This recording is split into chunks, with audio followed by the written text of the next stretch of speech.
Welcome to the course Introduction to Computers. In today's lecture we will learn about computer software. आज सबसे पहले हम computer software को define करेंगे, फिर हम देखेंगे कि कंप्यूटर सॉफ्टवेयर की जो दो टाइप्स हैं, एप्लीकेशन सॉफ्टवेयर और सिस्टम सॉफ्टवेयर, इन दोनों के अंदर क्या डिफरेंस है। फिर जो एप्लीकेशन सॉफ्टवेयर है इसको हम इन डिटेल स्टडी करेंगे। सबसे पहले हम डिफ़ाइन करते हैं कि कंप्यूटर सॉफ्टवेयर क्या चीज़ है। तो कंप्यूटर सॉफ्टवेयर के अंदर हम कहते हैं कि सेट ऑफ इंस्ट्रक्शंस हैं जो हम कंप्यूटर को देते हैं ताकि हम किसी प्रॉब्लम को सॉल्व कर सकें। अब ये जो प्रॉब्लम हम सॉल्व करना चाहते हैं ये कंप्यूटर्स के थ्रू सॉल्व करना चाहते हैं। तो जो इंस्ट्रक्शन हम राइट करेंगे ताकि कंप्यूटर से हम कोई भी प्रॉब्लम, जो पार्टिकुलर प्रॉब्लम है, इसका सलूशन ले सकें, इसके लिए हम सॉफ्टवेयर राइट करते हैं। अब ये जो भी हमारा सॉफ्टवेयर होगा ये किसी ना किसी प्रोग्रामिंग लैंग्वेज के अंदर राइट होएगा। अब सॉफ्टवेयर को हम कंप्यूटर प्रोग्राम भी कहते हैं।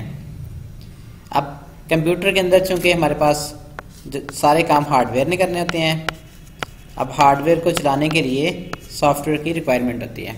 तो जो सॉफ्टवेयर है ये हमारी हार्डवेयर के ऊपर रन होता है। सॉफ्टवेयर के अंदर इंस्ट्रक्शंस होती हैं, ये इंस्ट्रक्शन कंप्यूटर को बताती हैं कि क्या काम करना है।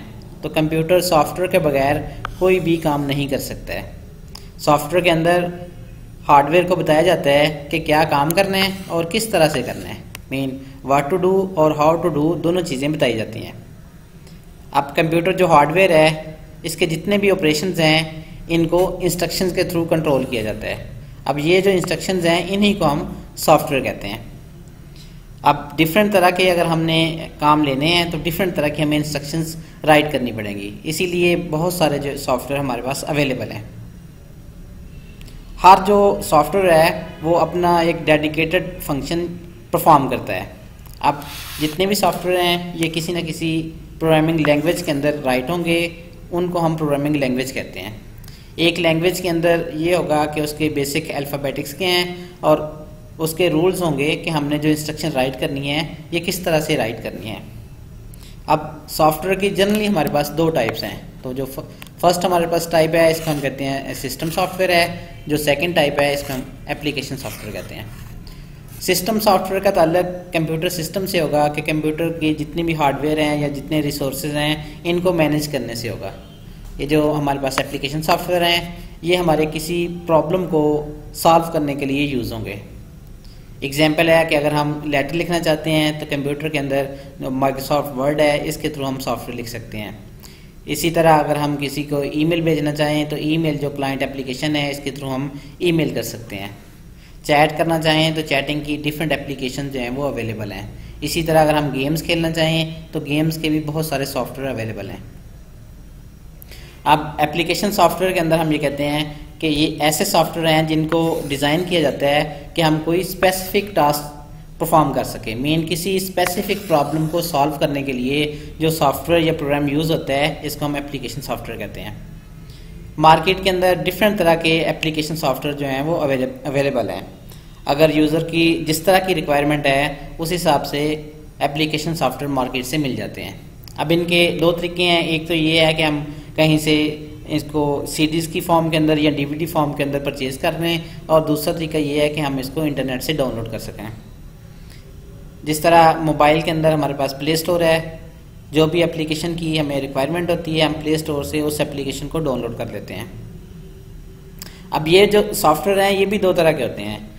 एप्लीकेशन सॉफ्टवेयर कुछ ऐसे सॉफ्टवेयर होते हैं जो कॉमन यूज़र्स के लिए हैं कि जो भी कॉमन प्रॉब्लम है उसको सॉल्व करते हैं और यूज़र इन सॉफ्टवेयर को यूज़ करता है। ये ऑफ द शेल्फ अवेलेबल होते हैं, मीन मार्केट के अंदर ऑलरेडी अवेलेबल होते हैं, हम इनको परचेज़ कर लेते हैं, या अगर ये फ्रीली अवेलेबल हैं तो इनको हम डाउनलोड करके अपने कंप्यूटर में इंस्टॉल कर लेते हैं। लेकिन इसकी दूसरी कैटेगरीज के अंदर ऐसे सॉफ्टवेयर आते हैं जिनको हम कस्टमाइज सॉफ्टवेयर कहते हैं। कस्टमाइज जो सॉफ्टवेयर हैं ये किसी एक पार्टिकुलर ऑर्गेनाइजेशन की जो नीड है इसको पूरा करते हैं। अब इन्हें ये स्पेशल जो सॉफ्टवेयर है ये डेवलप करवाना पड़ता है, इसीलिए इन सॉफ्टवेयर को हम कस्टमाइज सॉफ्टवेयर कहते हैं। और जो हमारे पास ऑफ द शेल्फ या कॉमनली अवेलेबल मार्केट के अंदर सॉफ्टवेयर हैं उनको हम पैकेज्ड एप्लीकेशन सॉफ्टवेयर का नाम देते हैं। अब ये जो डिफरेंट तरह के एप्लीकेशन सॉफ्टवेयर हैं इनको हम इन डिटेल देख लेते हैं कि कौन कौन से सॉफ्टवेयर अवेलेबल हैं। तो जो फर्स्ट सॉफ्टवेयर अवेलेबल है इसको हम कहते हैं प्रोडक्टिविटी सॉफ्टवेयर है। मेन हमारा कोई प्रोडक्टिव काम करने के लिए हम इनको यूज़ करेंगे। अब इससे हम क्या काम कर सकते हैं, तो हम अपने डॉक्यूमेंट्स को क्रिएट कर सकते हैं, वर्कशीट्स को क्रिएट कर सकते हैं। वर्कशीट बेसिकली हमारे पास कम्बिनेशंस है रो एंड कॉलम्स का। इसके अंदर डिफरेंट बिजनेस की जो कैलकुलेशंस हैं ये हम परफॉर्म कर सकते हैं। इसके अंदर मैथमेटिकल काम करने या हमें फार्मूलाज लगाने इजी होते हैं। इससे हम डिफरेंट तरह के जो चार्ट्स हैं या रिपोर्ट्स हैं वो जनरेट कर सकते हैं। इसके बाद हमारे पास प्रेजेंटेशन सॉफ्टवेयर हैं कि अगर हमने कहीं प्रेजेंटेशन देनी है तो उस पर्पज़ के लिए इनको यूज़ किया जाता है। इसी तरह डिफरेंट तरह के बार ग्राफ, पाई ग्राफ और इस तरह की जो हमारे पास ग्राफिक डिज़ाइनिंग है इसके लिए डिफरेंट तरह के प्रोडक्टिविटी सॉफ्टवेयर अवेलेबल हैं। अब इसमें जो सबसे फर्स्ट सॉफ्टवेयर है इसको हम वर्ड प्रोसेसिंग सॉफ्टवेयर कहते हैं। वर्ड प्रोसेसिंग सॉफ्टवेयर के अंदर हम लेटर्स राइट कर सकते हैं, मेमोज, रिपोर्ट्स, एसेज, डिफरेंट जो एप्लीकेशंस हैं इनको हम राइट कर सकते हैं। तो अगर हमने कोई राइटिंग वाला काम करना है और टेक्स्ट को हमने बोल्ड करना है, इटैलिक करना है, टेक्स्ट का फॉन्ट स्टाइल चेंज करना है, तो इस तरह के जो हम काम हैं वो वर्ड प्रोसेसिंग सॉफ्टवेयर के अंदर परफॉर्म कर सकते हैं। फिर अगर हमने डाटा को ऑर्गेनाइज करते हुए इसके पे डिफरेंट फार्मूलाज लगाने हैं और हमने कैलकुलेशंस वाला काम करना है तो इसके लिए स्प्रेडशीट सॉफ्टवेयर को इस्तेमाल किया जाता है। स्प्रेडशीट सॉफ्टवेयर के अंदर हमारे पास रोज़ और कॉलम्स होते हैं। रोज़ और कॉलम से मिलके हमारे पास एक शीट बनती है। इस शीट को वर्कशीट कहते हैं। और अगर हमारे पास ये मल्टीपल वर्कशीट्स होंगी तो उनको हम वर्कबुक कहेंगे। Combination of worksheets is called workbook. अब इसमें हमें फैसिलिटी ये है कि डाटा के हम चार्ट्स फॉर्म के अंदर देख सकते हैं। इसको हम डिफरेंट तरह के जो ग्राफ्स हैं उनको ड्रॉ कर सकते हैं। अब इसमें जो सॉफ्टवेयर हमारे पास यूज़ होता है जनरली या मोस्ट कॉमनली यूज़ होता है ये MS Excel है। इसके बाद हमारा जो डाटा है जैसे स्टूडेंट का डाटा है या लाइब्रेरी का डाटा है या हमारी डिफरेंट तरह की बुक्स हैं या नादरा का डाटा है, तो इस तरह के डाटा को मैनेज करने के लिए डेटाबेस मैनेजमेंट सिस्टम को इस्तेमाल करते हैं।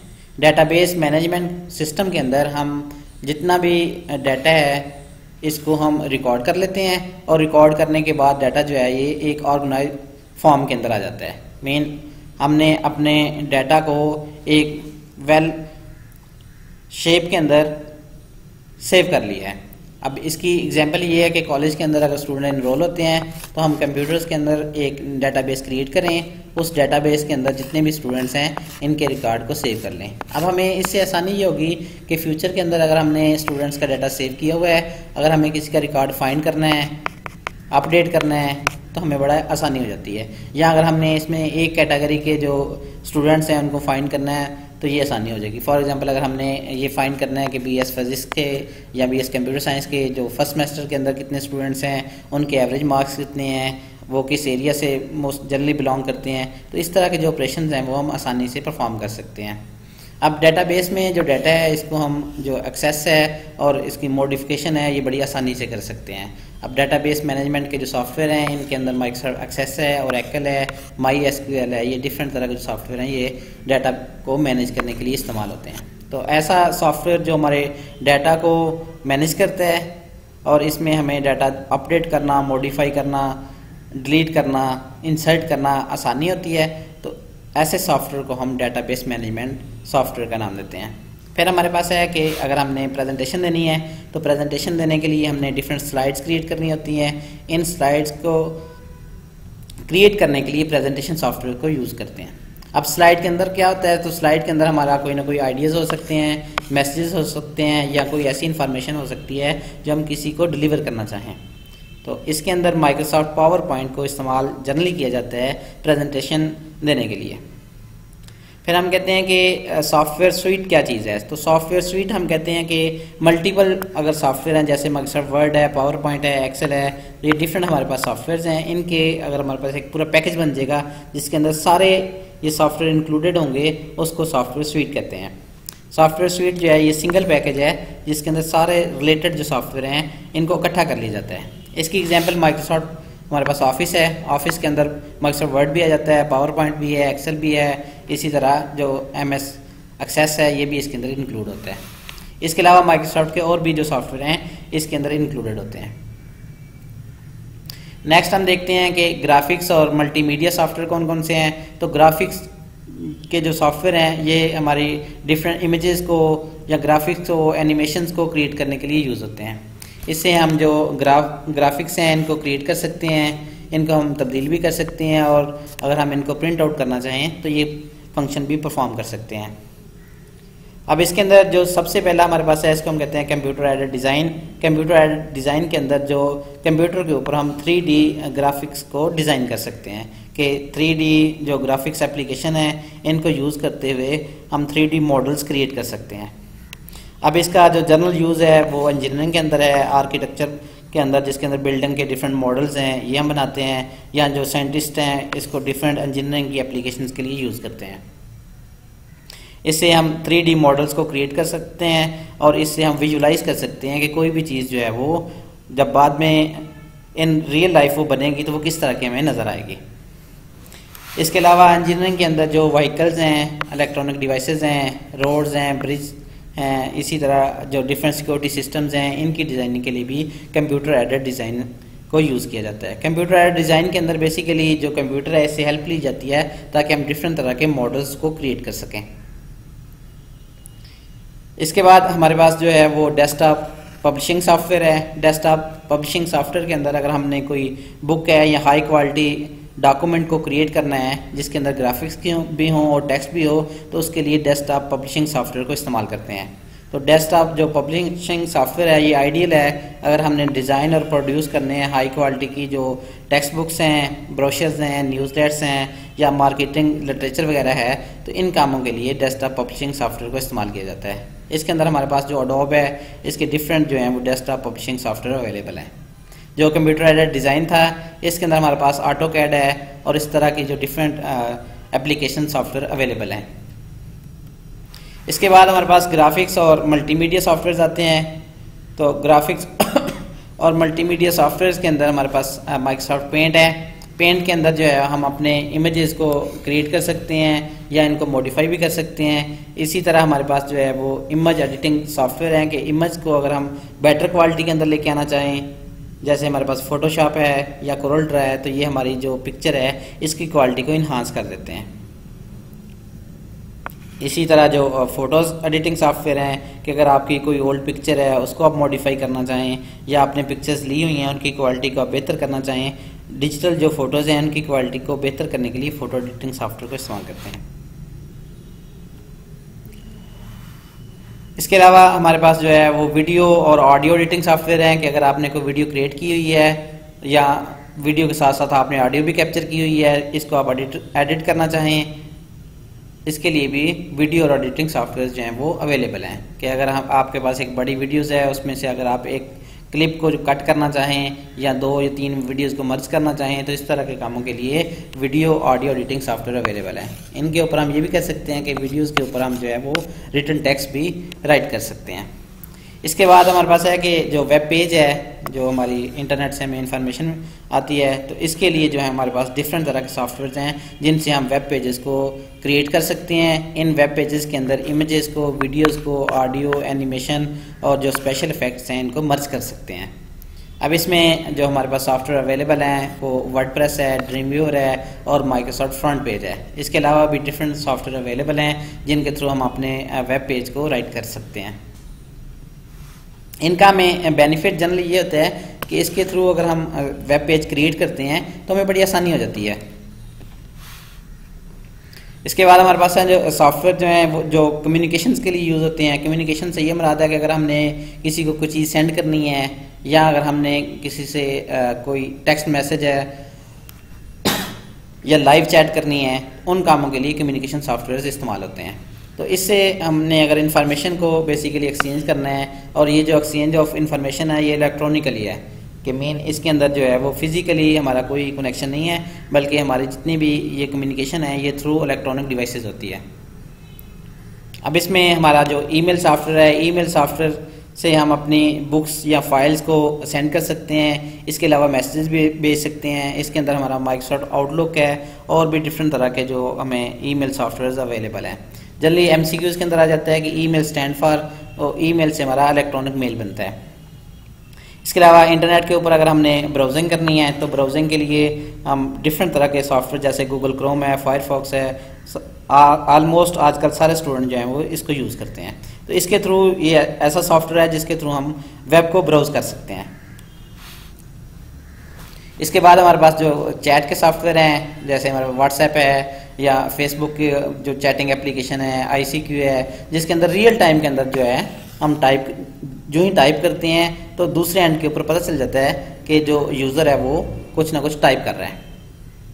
इसके अंदर हमें स्टेटस भी नज़र आता है, ऑनलाइन है, ऑफलाइन है और लास्ट सीन है। ये सारी चीज़ें जो चैट सॉफ्टवेयर हैं इनके अंदर हमें नज़र आती हैं। तो रियल टाइम के अंदर चैटिंग करने के लिए चैट सॉफ्टवेयर को इस्तेमाल किया जाता है। इसके अलावा अगर हम ऑडियो के साथ साथ अगर हम वीडियो को भी सेंड करना चाहें तो उसके लिए वीडियो कॉन्फ्रेंसिंग सॉफ्टवेयर हैं जिसके थ्रू जो लोग हैं वो रिमोटली बैठ के मीटिंग्स को परफॉर्म कर सकते हैं। आजकल जो है वो हम टीचिंग के लिए भी जिस तरह जूम को या गूगल मीट एप्लीकेशन को यूज़ करते हैं, ये सारी वीडियो कॉन्फ्रेंसिंग सॉफ्टवेयर हैं। इसके बाद हमारे पास आता है कि जी इंटरटेनमेंट सॉफ्टवेयर हैं जिनके थ्रू हम डिफरेंट तरह की मूवीज़ को या इंटरटेनमेंट की जो म्यूज़िक वगैरह है इसको हम प्ले कर सकते हैं। इनके अंदर हमारे पास जो है VLC प्लेयर है, विंडो मीडिया प्लेयर है, रियल प्लेयर है, KMC प्लेयर है। तो डिफरेंट तरह के जो प्लेयर्स हैं वो अवेलेबल हैं। इसके बाद हमने कहा था कि जो कंप्यूटर सॉफ्टवेयर है इसके अंदर जनरली दो टाइप्स थी हमारे पास। एक थी एप्लीकेशन सॉफ्टवेयर, तो एप्लीकेशन सॉफ्टवेयर को हमने इन डिटेल पढ़ लिया है और देख लिया है। इसके बाद जो सेकंड कैटेगरी है इसको हम सिस्टम सॉफ्टवेयर कहते हैं। तो सिस्टम सॉफ्टवेयर ऐसे हमारे पास सॉफ्टवेयर हैं जो हमारे कंप्यूटर को या हमारी हार्डवेयर को कंट्रोल करते हैं, इनको कंट्रोल करते हैं और इनकी जितनी भी डिवाइसेस हैं इनकी कोऑर्डिनेशन भी करते हैं कि किस डिवाइस से किस टाइम पे क्या काम लेना है, या अगर हमारी कोई डाटा मूवमेंट है वो किस तरह से from one device to other device move होगी। तो ऐसे सॉफ्टवेयर जो कंट्रोल और कोऑर्डिनेट करते हैं different operation in a computer system, इनको हम सिस्टम सॉफ्टवेयर कहते हैं। अब इसके अंदर जो है हमारे पास तीन तरह के सॉफ्टवेयर आते हैं। तो फर्स्ट जो है इनको हम ऑपरेटिंग सिस्टम कहते हैं, सेकंड कैटेगरी जो है वो डिवाइस ड्राइवर्स की है और थर्ड यूटिलिटी सॉफ्टवेयर की है। ऑपरेटिंग सिस्टम का इन जनरल काम ये होगा कि हमारी जितनी भी हार्डवेयर्स हैं इनको मैनेज करना, इनसे काम लेना, यूज़र इंटरफेस प्रोवाइड करना, नेटवर्क की कम्युनिकेशन को इनेबल करना। डिवाइस ड्राइवर्स कंप्यूटर के साथ जितनी भी डिवाइसेस हम अटैच करते हैं, हर डिवाइस की अपनी लैंग्वेज होती है, इस लैंग्वेज को कंप्यूटर की लैंग्वेज के अंदर ट्रांसलेट करना और कंप्यूटर की लैंग्वेज को डिवाइस की लैंग्वेज के अंदर ट्रांसलेट करना डिवाइस ड्राइवर का काम है। The third is utility software. जिस तरह हमारे पास एंटीवायरस हैं या हम जो है वो डिस्क को डिफ्रैगमेंट करते हैं, हम डिस्क का बैकअप लेते हैं, ऐसे कामों के लिए यूटिलिटी सॉफ्टवेयर इस्तेमाल होते हैं। इन सॉफ्टवेयर का इन डिटेल हम फ्यूचर लेक्चर के अंदर पढ़ेंगे। अच्छा, जो ये जो सिस्टम सॉफ्टवेयर हैं इनका एक काम ये भी होता है कि सबसे पहले हमारे पास ये कंप्यूटर की हार्डवेयर होती है, इसके ऊपर जो है हमारे पास सिस्टम सॉफ्टवेयर होते हैं कि ये अगर हमारे पास हार्डवेयर है इस पर सिस्टम सॉफ्टवेयर जो हैं वो इंस्टॉल होते हैं।